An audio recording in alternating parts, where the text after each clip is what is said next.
Bom, agora que nós já vimos os tecidos vegetais, vamos ver agora a disposição desses tecidos na raiz.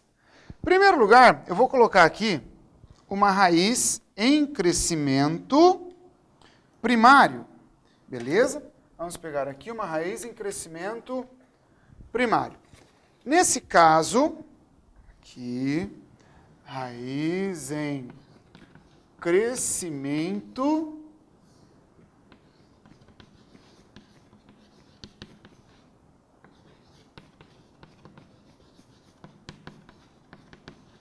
raiz em crescimento primário. Primeiro, temos que saber a estrutura da raiz, não é? Então, estruturalmente, a raiz ela tem esse aspecto aqui. Eu estou fazendo uma raiz que tem um eixo principal, aqui.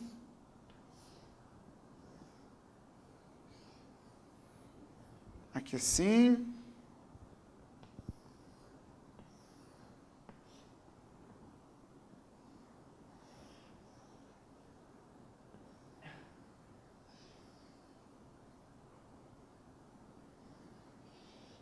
Aqui. Bom, essa região da raiz é chamada de zona suberosa ou de ramificação, que é a região onde você tem a formação das raízes laterais. Logo abaixo dela, eu tenho aqui a zona pilífera, ou também chamada de zona dos pelos absorventes. Beleza? E aqui, uma região que eu já mostrei para vocês, que é a região chamada de zona meristemática. E ela vai estar protegida pela coifa. Aqui. Beleza? Então, o que eu vou fazer agora? Eu vou pegar uma navalha e vou cortar essa estrutura bem nessa região dos pelos absorventes aqui, que é a região onde ocorre a maior parte da absorção da água e dos nutrientes pela raiz. Beleza? Ao fazer isso, eu vou observar uma estrutura mais ou menos assim, olha. Vou observar uma estrutura mais ou menos assim. Aqui assim. Aqui está a raizinha. Beleza? Aqui estão os pelos absorventes. Isso aqui não é a raiz lateral, isso aqui é pelo absorvente. Beleza? Ó. Lá assim, tá bom? Então, ó, aqui são os pelos absorventes.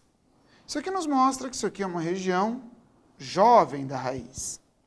Beleza? Ao observar isso aqui, então, nós veremos essa primeira porção, que é a porção do revestimento, que é a epiderme.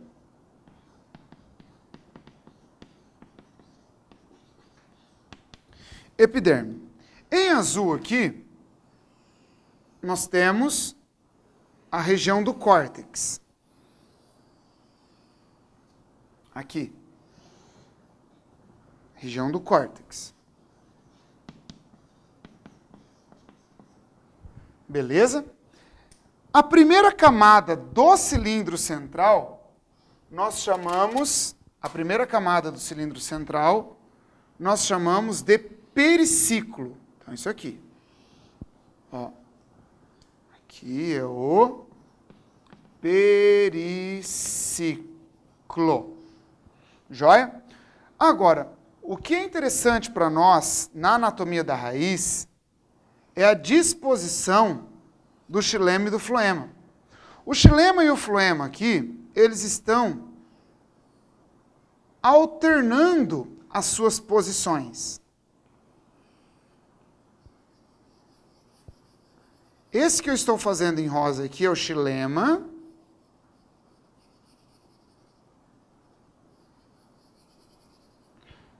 E esse aqui é o floema.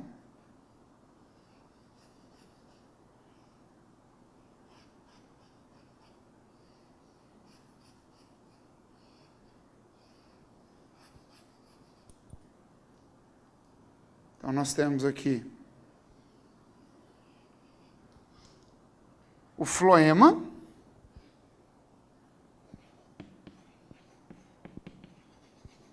e o xilema. Nesse caso, acontece o seguinte. Consegue visualizar que eu tenho 4 pontos de xilema aqui? Então, nesse caso, essa raiz ela pode ser classificada como uma raiz tetrarca, porque ela tem 4 pontos de protoxilema, não é? Então, tem 1, 2, 3, 4 pontos. Aí existem plantas que têm 2, plantas que têm 3, aí varia de espécie para espécie, beleza? E o floema está alternando, então eu tenho xilema, floema, xilema, floema, xilema, floema, xilema, floema. No caso da planta, na região do caule, aí você vai ter xilema para dentro, floema para fora. Beleza? Só que eu tenho que mostrar o córtex para vocês. E o córtex aqui está muito pequenininho. Então o que eu vou fazer? Eu vou pegar essa região aqui, ó. Essa região. E fazer como se fosse um corte de pizza aqui, ó. E dar um zoom nessa estrutura. Aqui assim. Ao dar um zoom nessa estrutura, nós veremos algo mais ou menos assim. Aqui. Aqui vai estar cilindro central. Né? A primeira camada é o periciclo. Aqui, o xilema. E aqui em azul, o floema.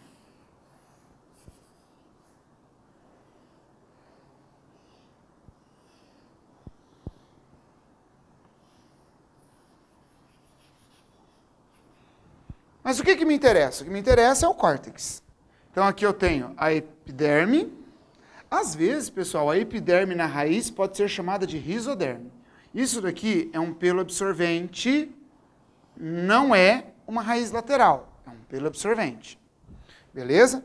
Nesse caso aqui, eu tenho aqui para vocês, então, o limite externo do córtex. Na raiz, normalmente, ele é realizado por células grandes, assim. Não é uma regra, não é?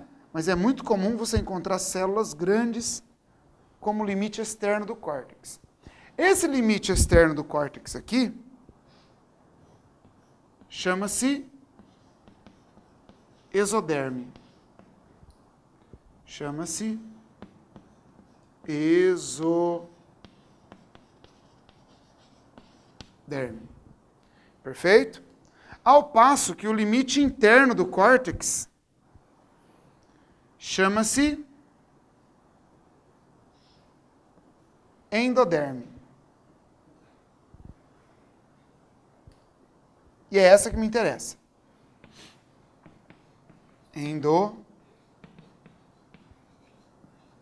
Aqui eu tenho as outras células do córtex, né? Aqui assim.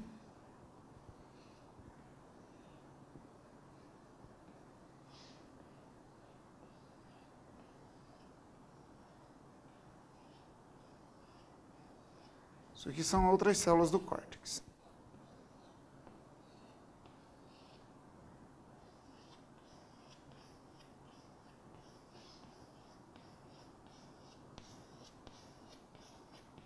Pronto. Outras células do córtex. Essa endoderme, quando você olha assim, porque isso aqui está em corte transversal, né? Então, quando você olha ela aqui, você observa que ela apresenta umas faixinhas vermelhas. Isto daqui é o que nós chamamos de estrias de Caspari. Ó, estrias de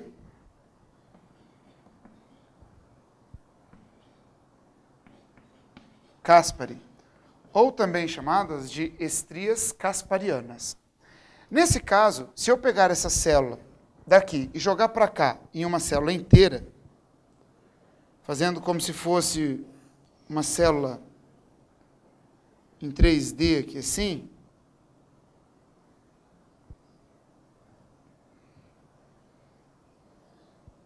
se você chegasse e visse isso daqui, ó,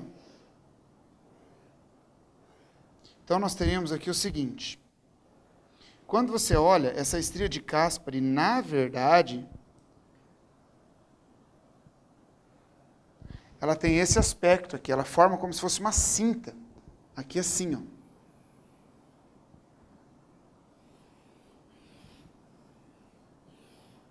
Aqui. Ela forma como se fosse uma cinta. Nesse caso, essa cinta, ela é formada a partir de suberina e, às vezes, lignina. Então, nesse caso, ela vai impedir, porque como ela está entre uma célula e outra, ó, ela acaba impedindo a passagem de água através dos espaços entre as células. Com isso daqui, nós já vemos também uma parte da fisiologia. Por quê? Essas estrias de Caspari, como eu falei para vocês, ela vai barrar uma das entradas de água até o cilindro central. Então, vamos ver essa entrada de água. A água, então, na planta, ela pode entrar, por exemplo, passando por dentro de todas as células até alcançar o xilema. Porém, às vezes, a água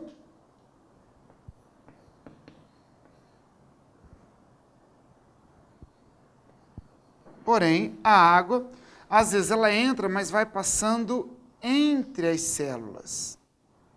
E quando ela chega na estria de Caspari, ela é obrigada a passar por dentro da célula.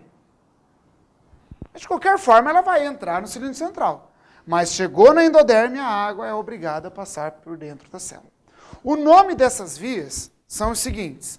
A via pelo qual a água entra ela entra por dentro das células é uma via chamada de via simplasto. Sim significa junto. Plasto nós vamos interpretar aqui como se fosse a célula. Beleza? O interior da célula. E essa no qual ela passa por entre as células, nós chamamos de via apoplasto. A via apoplasto, apo quer dizer longe, distante. Então é a via no qual a água passa entre as células até atingir o cilindro central. Beleza? Então, nesse caso aqui, essa foi a estrutura da anatomia da raiz em crescimento primário. Agora, então, se você fosse pensar em crescimento secundário, o que ia aparecer de diferente aqui? De diferente ia aparecer o câmbio, não é? Nessa região aqui, e ia entre o xilema e o floema, e você ia ter a presença aqui do felogênio, beleza? Ia aparecer o felogênio para formar o suber. Então, essa seria daí a estrutura secundária da raiz. Bom, vamos agora então para a anatomia. Anatomia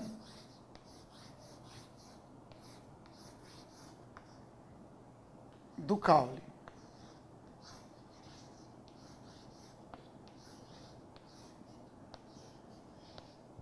Anatomia do caule. Nesse caso aqui, também em crescimento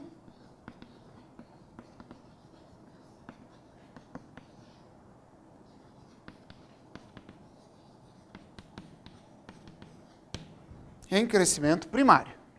Beleza? Então vamos fazer aqui o seguinte. Primeiro, vamos desenhar dois caules aqui.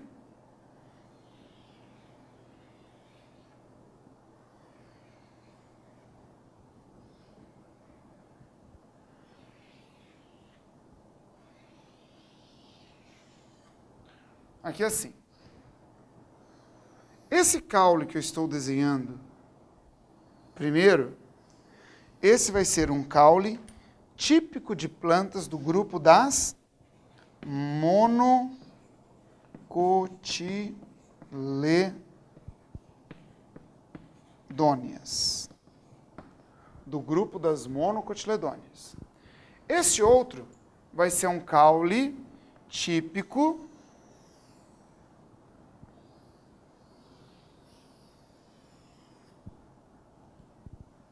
do grupo das dicotiledôneas.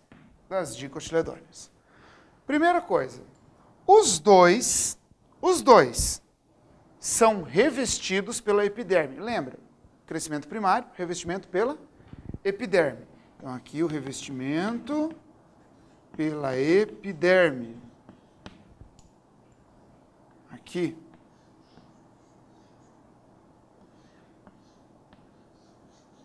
Pela epiderme.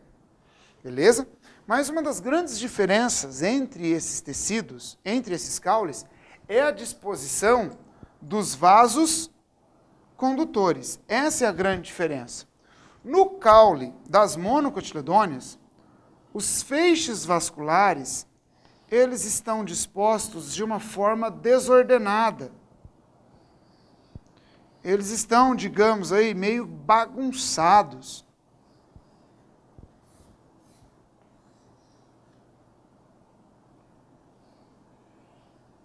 Aqui assim. Aí o que eu vou representar aqui em rosa, ó, é o xilema.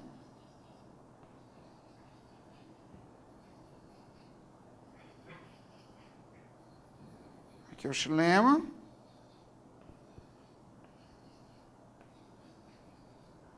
E aqui é o floema.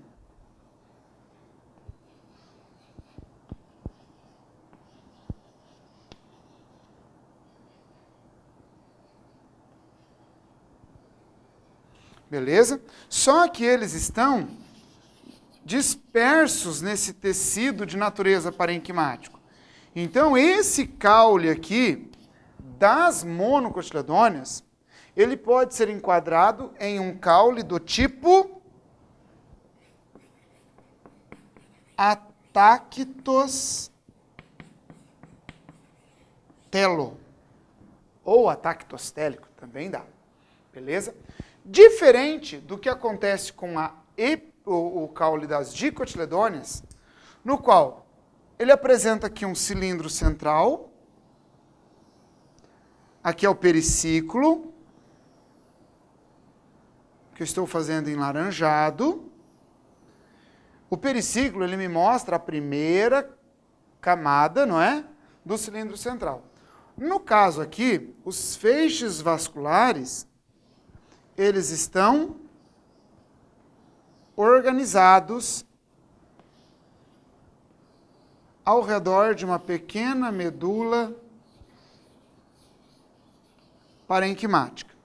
Aqui no caso, xilema para dentro, né? Bem bonitinho, ó.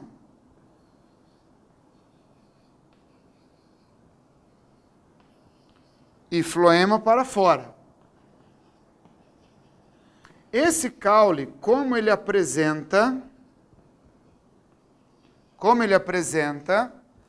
os feixes vasculares organizados ao redor de uma medula, nós falamos que esse cara aqui, ele apresenta um caule do tipo eustelo.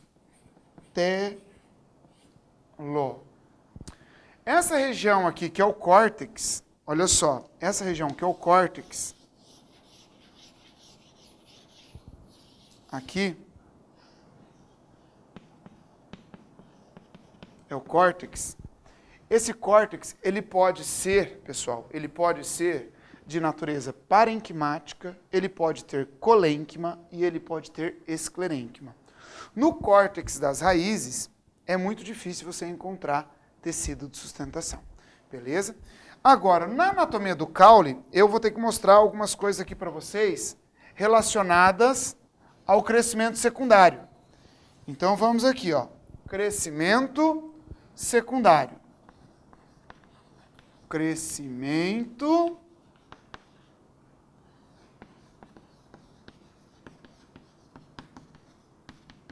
secundário. Lembrando que aqui eu vou fazer apenas o desenho da dicotiledônea. Por quê? Porque lembrem-se, monocotiledônea não tem crescimento secundário. Não é verdade? Então vamos lá. Aqui, primeiro lugar, o revestimento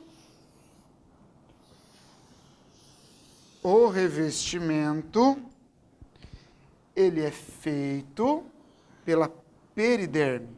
Então aqui eu tenho, em primeiro lugar, esse amarelinho é o felogênio, que formou o suber para fora, e em azul eu estou colocando aqui a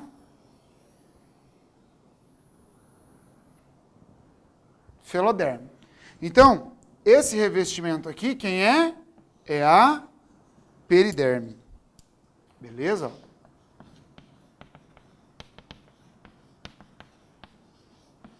Aqui é a periderme. Joia? Aí nós temos aqui o seguinte.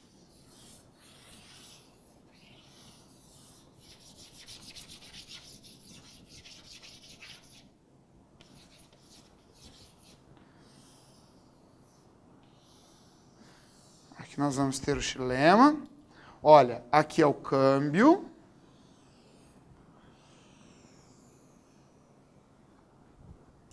E aqui, floema secundário.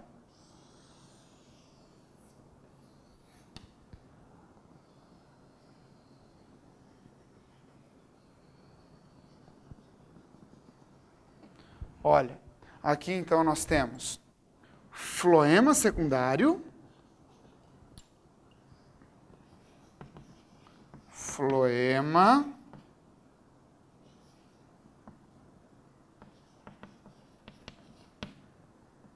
secundário. Em amarelinho aqui nós temos o câmbio vascular. E para dentro aqui, eu tenho o xilema. Beleza? Aqui estão algumas células do xilema, não é? Vai ser possível você daí visualizar duas partes bem distintas do xilema. Uma parte mais escura e uma parte mais clara. Uma parte mais clara e uma parte mais escura. Beleza?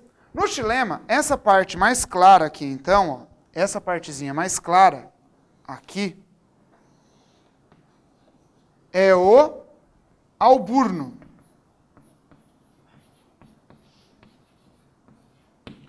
O alburno, ele é uma parte do xilema secundário que ele tem a função de transportar a seiva e também de sustentar o vegetal.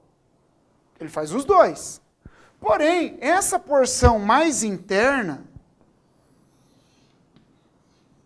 que é uma região chamada cerne, nesse caso aqui, ele perdeu a capacidade de conduzir seiva. Ele assume apenas a função de sustentação. Então, terminando essa estrutura, eu posso afirmar para você que o xilema secundário, então, o xilema secundário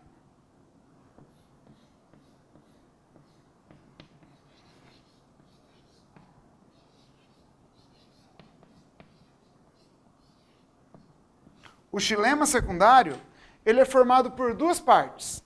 O alburno, que transporta e sustenta, e o cerne, que é apenas uma estrutura de sustentação, que é a parte mais interna do vegetal. Bom, sendo assim, então, nós terminamos essa porção da botânica relacionada à anatomia vegetal. Até a próxima parte da matéria. Até mais.